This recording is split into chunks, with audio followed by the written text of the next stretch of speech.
Welcome to the Anxiety Coaches Podcast, a relaxing and informative show where we explore anxiety, panic, and PTSD, sharing how you can overcome them for life.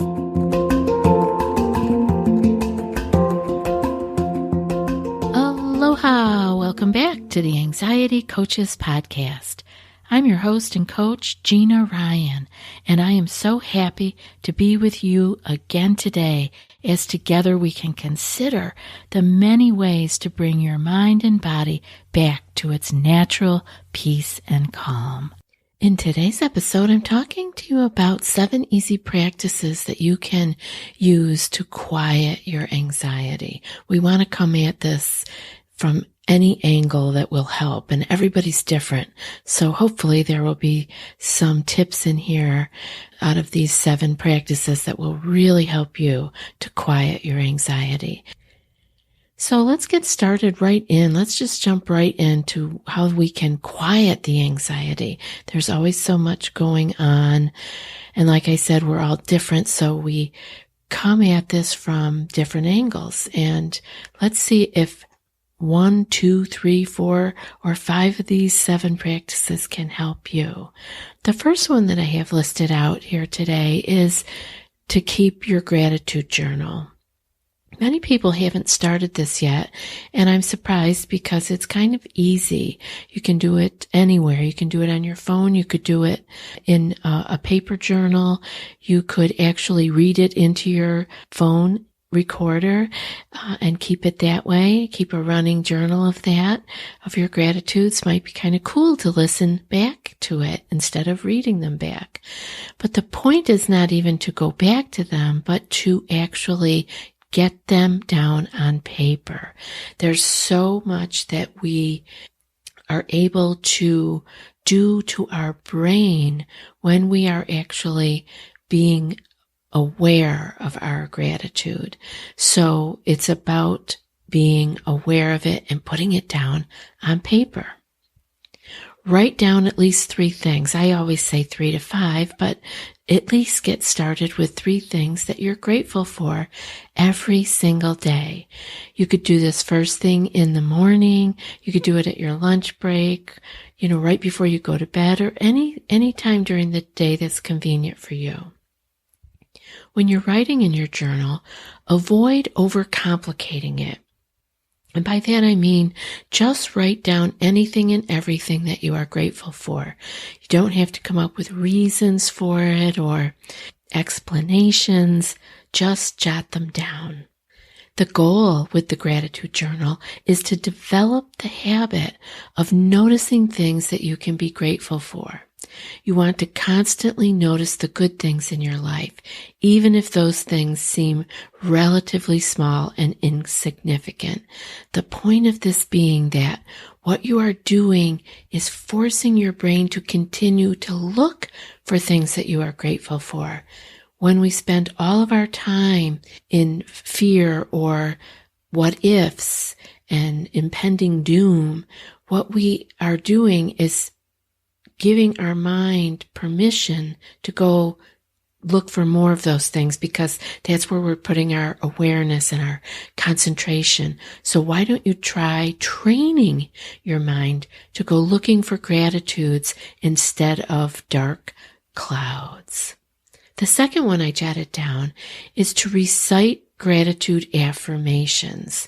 Gratitude affirmations work in a couple different ways, and some of you may love affirmations and other people not so much. That's okay. Affirmations work for some people. Some people just jive with it and others do not. It's okay. Like I said, all of these you don't have to do all of this. I just want you to take a couple of gems away today. But some of the ways that the gratitude affirmations work is, first you affirm that you're grateful for things that you already have received. And these affirmations help you to count your blessings, so to speak, so that you're not ungrateful or discontent. And the second way is that you can affirm that you're grateful for things that you're going to receive. By being grateful in advance, you allow yourself to receive things with open hands, and you maintain a high state of gratitude even in the fact that it's not there yet. It's okay to be grateful for things that you are expecting in the future. So in that way, you are, you're spending time in gratitude even beforehand, and then you will be grateful in the moment when it is occurring. So it's kind of keeping us in gratitude a lot longer. The third one is to constantly say, thank you. We tend to think about gratitude only when we receive big blessings or big events happening in our lives. But if we really want to cultivate gratefulness in our lives, we need to get into the habit of constantly saying thank you. This reminds me of Meister Eckhart and his quote of, if the only prayer you said was thank you, that would be enough. And I've lived by that as much as I could, being able to say thank you. It just feels good.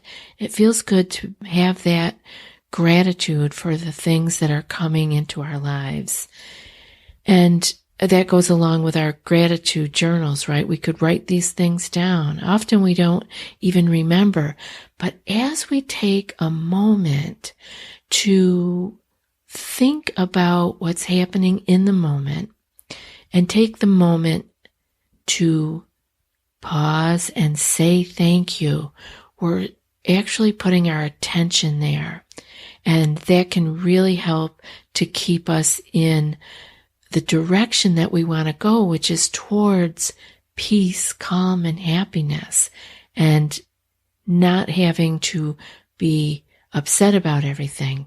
So if we can spend more time in the gratitude and the thank yous, I think we're really setting ourselves up to be going in the direction that we really want.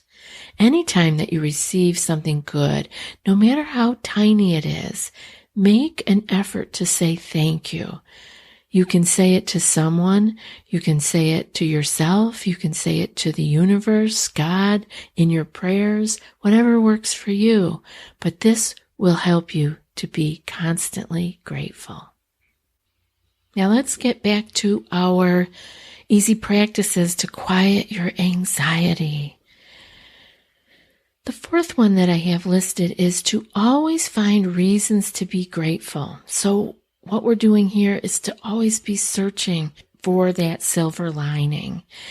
In even the most challenging situations, you can almost always find something to be grateful for. This doesn't mean that you're going to paper over the situation and act like it isn't hard. It simply means that you're always looking for the good in every situation. Always look for the helpers in a disaster. Always look for the silver lining if you can. Whenever you find yourself confronting a challenge, ask yourself a few of these questions. What valuable lesson can I learn from this situation? What good thing can come out of this challenge? How can this difficulty actually make me a better person?